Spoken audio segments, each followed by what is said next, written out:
ಜಯ ಏ ಜಯ,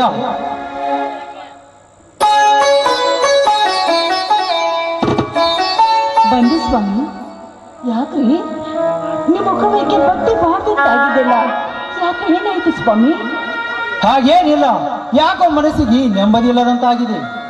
ನೋಡಿ, ಸಂಕೋಚ ಪಟ್ಕೊಳ್ಳದೆ ಹೇಳಿ. ನಿಮ್ಮ ಕಷ್ಟ ಸುಖದಲ್ಲಿ ನಾನು ಭಾಗಿಯಾಗಿ ಬಂದಿದ್ದೀನಿ. ಅರ್ಧಾಂಗಿನಿಯಾದ ನನಗೆ ನಿಮ್ಮ ಕಷ್ಟ ಏನಂತ ನನಗೂ ತಿಳಿದೆ. ಗಾಬರಿ ಆಗಬೇಡ ಜಯ. ತಂದೆ ತಾಯಿಗಳನ್ನು ಕಳೆದುಕೊಂಡ ಮೇಲೆ ಜೀವನದಲ್ಲಿ ಸಾಕಷ್ಟು ಕಷ್ಟ ನಷ್ಟಗಳನ್ನು ಅನುಭವಿಸಿ ಜೀವನದ ಸತ್ವವನ್ನೇ ಕಳೆದುಕೊಂಡ ನಾನು ನಿನ್ನ ಕೈ ಹಿಡಿದ ಮೇಲೆ ಮತ್ತೆ ನವ ಚೈತನ ಮರಳಿ ಪಡೆದಂತಾಯಿತು ಈ ನಿನ್ನ ನುಡಿ ಕೇಳಿ. ಸ್ವಾಮಿ, ಸದಾ ದೇವರಂತಿರುವ ನೀವು ನನ್ನ ಹತ್ರ ಇರಬೇಕಾದ್ರೆ ನಾನು ತುಂಬಾ ಪುಣ್ಯ ಮಾಡಿದ್ದೀನಿ. ನಿಮ್ಮ ಕೈ ಹಿಡಿದ ನಾನು ಪುಣ್ಯವತಿರಿ, ನಾನು ಪುಣ್ಯವತಿ. ನೀನು ಈ ಮನೆಯ ಮಹಾಲಕ್ಷ್ಮಿಯಾಗಿ ಈ ಮನೆಯ ವಸ್ತುಲ ದಾಟಿದ ಮೇಲೆ ನಿನ್ನ ಕೈ ಹಿಡಿದ ನನ್ನ ಪೂರ್ವ ಜನ್ಮದ ಪುಣ್ಯನು ನಾ ಕಾಣಿ. ನೀ ನನ್ನ ಕೈ ಹಿಡಿದಾಗಿಂದ ನನ್ನ ಹೆಗಲಿಗೆ ಹೆಗಲು ಕೊಟ್ಟು ನನ್ನ ಸಂಸಾರದ ದೀಕ್ಷಿಸೆಯಾಗಿರುವೆ ಅಂದಾಗ ನಿನ್ನನ್ನು ಎಷ್ಟು ಹೊಗಳಿದರೂ ಕಡಿಮೆನೆ. ಆಹಾ, ಹೊಗಳಿಕೆಯನ್ನು ಸಾಕು ಮಾಡಿ, ಹೊತ್ತಾಗುತ್ತೆ, ಪ್ರಸಾದಕ್ಕೆ ಒಳಗೆ ಬನ್ನಿ. ಹೇ ನಿನ್ನೆ ಆ ನಿನ್ನ ಬಿಸಿ ಪ್ರಸಾದಕ್ಕಿಂತ ಮುಂಚೆ ಸಂಚಲನ ಮೂಡಿಸಿದ ಈ ಮಾತುಗಾರನ ಮನಸ್ಸನಿಸಲು ಬಾ ಮುಂದಕ್ಕೆ. ನೀವು ಹೋಗ್ರಿ, ನನಗೆ ನಾಚಿಕೆ ಆಗುತ್ತೆ. ನಾಚು ನೀರಾಗಬೇಡ ಚೆಲುವೆ. ನಾಚುವ ನಗುಮುಖದಲ್ಲಿ ಮಲ್ಲಿಗೆ ಹೂವಿನಂತೆ ಅರಳುತ್ತಿರುವ ಇಲ್ಲಿನ ಮುದ್ದಾದ ತುಟಿಗೆ ಮುದ್ದಿಡುವ ಆಸೆಯಾಗಿದೆ. ಆಹಾ, ಬಾ, ಕಾಲ್ಗೆಜೆ ಕುಣಿಸುತ್ತಾ ಎನ್ನದು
ನೀವೇನಾದ್ರೂ ಬರ್ತೀರಾ ಪ್ರಸಾದಕ್ಕೆ?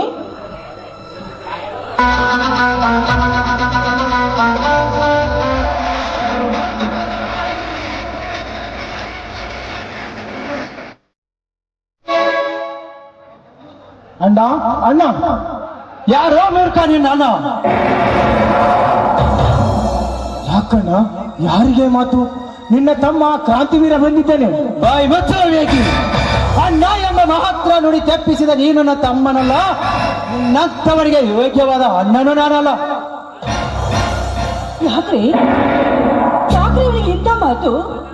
ನೀವು ಮನೆಗೆ ಬಂದಾಗ ಆಗ್ಲೇ ನಿಮ್ಮ ಮುಖ ನೋಡಿ ನನಗೆ ಸಂಶಯ ಬಂದಿತ್ತು. ಇವನು ನಿಮ್ಮ ತಮ್ಮನಲ್ವೇನ್ರಿ? ಅಲ್ಲ, ಅಣ್ಣನ ಆದ್ಯತೆ ನಡೆದ ಆತವನೇ ನಿಜವಾದ ತಮ್ಮ. ಅಣ್ಣನ ಮಾತು ನಡೆಸಿದವ ತಮ್ಮ ತಮ್ಮನಲ್ಲ. ಅಣ್ಣ, ನಿನ್ನ ಮನಸ್ಸಿಗೆ ನೋವಾಗುತ್ತ ತಪ್ಪು ಕೆಲಸ ನಾನೇನು ಮಾಡಿದ್ದೇನೆ? ಹಾಗೇನಾದರೂ ನಿನ್ನ ಮುಖಕ್ಕೆ ಮಸಿಬೇಡ ಅಂತ ತಪ್ಪು ಕೆಲಸ ಮಾಡಿದರೆ ಈಗಲೇ ಈ ಗಂಡು ಗಡಿನಿಂದ ನನ್ನನ್ನು ಕೊಂದು ಬಿಡೋಣ. ಸಂತೋಷದಿಂದ ನಿನ್ನ ಕೈಲಿ ಸತ್ತು ಹೋಗುವೆ. ನ್ಯಾಯ, ನೀತಿ, ಧರ್ಮಗಳೇ ನನ್ನ ಉಸಿರಿ ಎಂದು ನನಗೆ ಮಾತು ಕೊಟ್ಟು ಈಗ ಕತ್ತೀನೆ ಕಾಮದಾಟವಾಡಲು ವೈವಾರಕ್ಕೆ ಅಂತ ಬಂದ ಗೌರ ತಂಗಿ ರಾಧಿಕಾಳೊಂದಿಗೆ ರೇಪ್ ಮಾಡಲು ಕೆಣಕಿದೆ ಅಂತ ನಾಚಿಕೆ ಆಗುದಿಲ್ಲವೇ ಈ ದಿನ ಹೇಸಿ ಜನ್ಮಕ್ಕೆ? ಅಣ್ಣ, ಇದ್ಯಾವ ಹಿನಾಯಿನ ನುಡಿಯನ್ನು ನುಡಿತಾ ಇದ್ದೇನ? ಈ ನಿನ್ನ ತಮ್ಮ ಕ್ರಾಂತಿ ವೀರನಿಗೆ ಸತ್ತವೇ ನನ್ನ ಉಸಿರೆಂದು ನಿತ್ಯ ಬಾಳುವ ಈ ಧರ್ಮ ವೀರನಿಗೆ ಬಲಾತ್ಕಾರ ಪಟ್ಟವೆ. ಅಣ್ಣ, ಈ ಮಾತು ನೀನು ಆಡದೆ ಬೇರೆ ಯಾರಾದ್ರೂ ಆಡಿದರೆ ಅವರನ್ನು ಕಚ ಕಚನೇ ಕಡಿದು ಹಾಕುತ್ತಿದ್ದೆ. ಆದರೆ ದೇವರಂತ ನನ್ನ ಅಣ್ಣನ ಬಾಯಿಂದ ತಪ್ಪಿ ನುಡಿ ಬಂದಿರ್ಬೇಕಂತ ಸಹಿಸಿಕೊಳ್ಳುವೆ ಅಣ್ಣ, ಸಹಿಸಿಕೊಳ್ಳುವೆ. ಅಣ್ಣ ಎಂದು ಯಾಕೆ ಬಿಡ್ತೀವೋ? ಬಾರೋ ಬಾ, ನನ್ನೇ ಕಡಿದು ಹಾಕಬಾ. ಅಣ್ಣ ಅಣ್ಣ ನಿಲ್ಲಿಸಿ. ನೀವು ತಿಳಿದುಕೊಂಡಂತೆ ನನ್ನ ಮೈದ್ರ ಅಂತವನಲ್ಲ. ಧರ್ಮದ ವಂಶದಲ್ಲಿ ಹುಟ್ಟಿದ ವೀರ, ಹೆಣ್ಣಿನ ಮಾನವನ್ನ ಕಾಪಾಡುವ ವೀರ ಅವನು. ನೀವು ಯಾರ್ದು ಮಾತು ಕೇಳಿ ನನ್ನ ಮೈದನಿಗೆ ನಿಲ್ಲಿಸೋದ ಅಪೋಲ ಕೊಡಬೇಡಿ ಸ್ವಾಮಿ, ಕೊಡಬೇಡಿ. ಹತ್ತಿಗೆ ಇದೆಲ್ಲ ರಾಜಗೌಡ ಕಟ್ಟಿದ ಸುಳ್ಳಿನ ಕತೆ. ಇಲ್ಲ ಇಲ್ಲ ಇಲ್ಲ. ಹಾಗಾದರೆ ಯಾರು ಈ ವಿಷಯ ನೋಡಿ ನಿನ್ನ ಮುಂದೆ ಹೇಳಿದ್ದಾರಣ್ಣ? ಅವರು ನಿನ್ನೆದುರಿಗೆ ಒತ್ತು ಕೇಳಿವೆ ಆ ಕದ್ದಿನ ಮಾತನ್ನ. ಯಾರು? ಯಾಕೋ ಸತಾ ದೇವೇಗೌಡರು ನನ್ನನ್ನು ಕರೆಸಿ ಹೇಳಿದ್ದಾರೆ.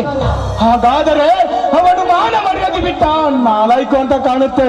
ಸಾಕು ಮಾಡೋ ನಿನ್ನ ವೇದಾಂತಿಕವನ್ನು. ನನ್ನ ತಮ್ಮನೊಬ್ಬ ಮಹಾವೇದಾವಿ ಎಂದು ತಲೆ ಎತ್ತು ಬಾಳುತ್ತಿರುವ ನನ್ನನ್ನು ನೀನು ಹಲಕಾ ಕೆಲಸ ಮಾಡಿ ನನ್ನ ತಲೆ ಕೆಳಗೆ ಹಾಕಿಸಿಬಿಟ್ಟು ಊರ ಜನರಿಗೆ ನೀನೊಬ್ಬ ಕಾಮುಕನಾಗಿ ಬದುಕುವ ಬದಲು ನೀನು ಈ ಮನೆಯಿಂದ ದೂರಾಗಿ ಸಾಯುವುದೇ ಮೇಲು. ಹೋಗ ಇಲ್ಲಿಂದ, ಈ ನಿನ್ನ ಮುಖ ನನಗೆ ತೋರಿ.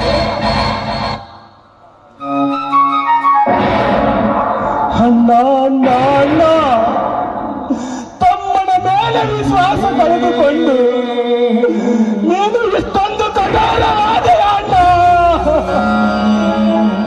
ನುಡಿಯಬೇಡ ನನಗೆ ಅಣ್ಣ ಎಂದು. ನೀನಿ ಮನೆಯಿಂದ ದೂರಾಗಿ ಸಾಯದಿದ್ದರೆ ನಿನ್ನ ಕಣ್ಣೆದುರಿಗೆ ನೇಣು ಹಾಕಿಕೊಂಡು ಈಗಲೇ ಸಾಯುವೆ. ಬೇಡಣ್ಣ ಬೇಡ. ಪರರ ಮಾತು ಕೇಳಿ ಹೆದರಿ ಸಾಯೋದು ಅದು ಗಂಡಿನ ಲಕ್ಷಣವಲ್ಲಣ್ಣ, ಅದು ಗಂಡಿನ ಲಕ್ಷಣ.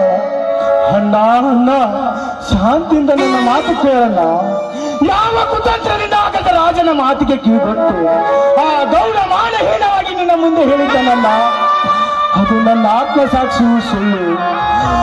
ಅದೇ ಆಗದ ರಾಜ ಆ ರಾಜಗಳನ್ನು ಒರೆಸಿಕೊಳ್ಳಬೇಕೆಂಬ ಹಂಬಲದಲ್ಲಿ ಅವಳನ್ನು ಬಲಾತ್ಕರಿಸುತ್ತಿದ್ದಾಗ ನಾನೇ ಅವನನ್ನು ಒದ್ದು ಓಡಿಸಿ ಅವಳ ಮಾನ ಕಾಪಾಡಿದ್ದೇನೆ.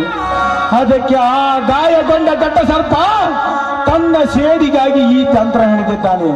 ಇದೇ ತಪ್ಪು ಮುಚ್ಚಿ ತಪ್ಪು ಮುಚ್ಚಿ ತನ್ನ ಮೇಲೆ ಹಾಕಿದ್ದಾನೆ.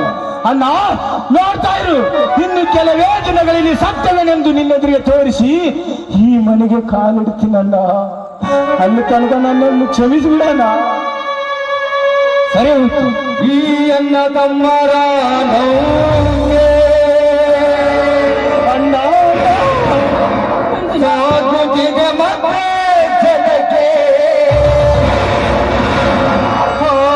ತಾಯಿ ಬಗೆದ ಬಯಕೆ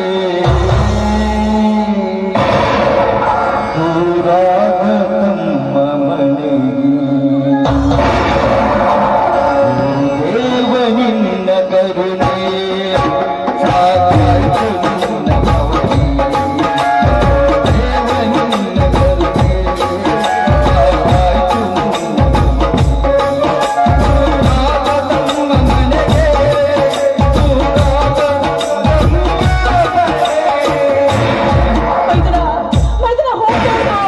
ಏಯ್ ಬಾ ರೇ ಬಾ, ಅವನಿಗೆ ಬುದ್ಧಿ ಇಲ್ಲ ಅಂದರು ನಿನಗೂ ಇಲ್ಲವೇ? ನಡೆ ಒಳಗೆ.